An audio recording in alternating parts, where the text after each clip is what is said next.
June 25 దేవుని వాగ్దానము. మీరు ఎన్నటెన్నటికీ సిగ్గుపడకయు విస్మయమొందకయు ఉందురు.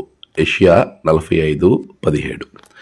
మన ప్రభువైన యేసు క్రీస్తు నామంలో మీ అందరికీ ఉదయము శుభములు తెలియజేస్తూ ఉన్నాను. ప్రియులారా, ఎలా ఉన్నారు? క్షేమంగా ఉన్నారు కదా?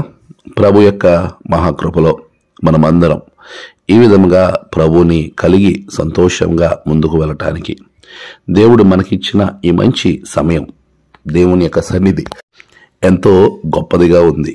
ఇలాంటి గొప్ప సన్నిధిని మనం ఏనాడు కూడా వదిలిపెట్టకూడదు.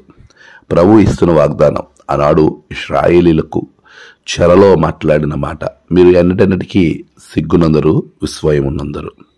ప్రభువు మనల్ని ఎప్పుడు కూడా సిగ్గుపరిచే దేవుడు కాదు. మనలను ఎప్పుడూ ఉన్నతమైన వానిగా ఉంచేవాడే.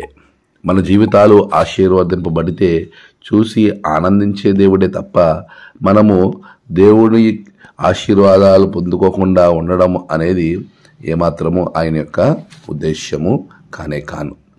అలాంటి అద్భుతమైనటువంటి ఆశీర్వాదకరమైనటువంటి జీవన విధానము నీకు అనుగ్రహించాలని ప్రభు కోరుకుంటూ ఉన్నాడు. ఆ కోరికకు తగినట్లుగానే నేటి వాగ్దానం నీకు ఏమాత్రం కూడా సిగ్గుపడనీయక, నిన్ను విస్మయమును అందనీయక, నిన్ను ఆశ్చర్యమైనటువంటి జీవితాన్ని, నీ జీవితంలో అద్భుతమైనటువంటి విధానాన్ని ప్రభు అనుగ్రహించడానికి ఎప్పుడు సిద్ధంగానే ఉంటాడు. మనము దేవునితో ఉండటము మాత్రము ఏమాత్రము మర్చిపోకూడదు. చాలాసార్లు మనకు అవమానం కలిగిందనో, మన జీవితంలో ఎన్నో బాధలు మనం అనుభవిస్తున్నామనో, ఎన్నోసార్లు మనము ఎదుటి వారిపైన, మన చుట్టూ ఉన్న వారిపైన, సమాజం మీద ఎంతో కోపాన్ని పెట్టుకుంటూ ఉంటాం. కానీ అది ఏమాత్రము సరికాదు. యేసు ప్రభువుల వారు అనేక పర్యాయములు ఎంతో సిగ్గుపడవలసి వచ్చింది. ఆయనను సిగ్గుపరిచినటువంటి విధానాన్ని మనం చూస్తాం.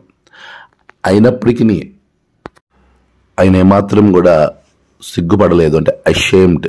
అదేవిధంగా విస్మయం నొందలేదు, కన్ఫర్మ్డ్, గందరగోళానికి గురి కాలేదు. అంటే మన జీవితం చాలాసార్లు గందరగోళానికి గురవుతూ ఉంటుంది. అదే ఇంగ్లీష్ వెర్షన్లో ఏమంటాడంటే, ఏ shall not be ashamed Nar confounded world without end. నిన్ను ఎప్పటికీ కూడా ప్రపంచము అంతమయ్యే వరకు కూడా నిన్ను సిగ్గుపడనివ్వడు, గందరగోళానికి నీ జీవితాన్ని, విస్మయము అంటే అది గందరగోళానికి నిన్ను ఏనాత్యు అప్పగించడు. అంటే ఏంటి ఇంత కన్ఫ్యూజన్గా ఉంది, ఎలాగ నేను నా జీవితాన్ని ముందుకు వెళ్ళాలి, అసలు నేను ఇప్పుడు ఏం చేయాలి అనే ఉద్దేశంలో ఉన్నావేమో. ఏమాత్రం నువ్వు భయపడకు, ఇప్పుడే మోకరించు. ప్రభు నీకు ఒక క్లారిటీని ఇవ్వబోతా ఉన్నాడు.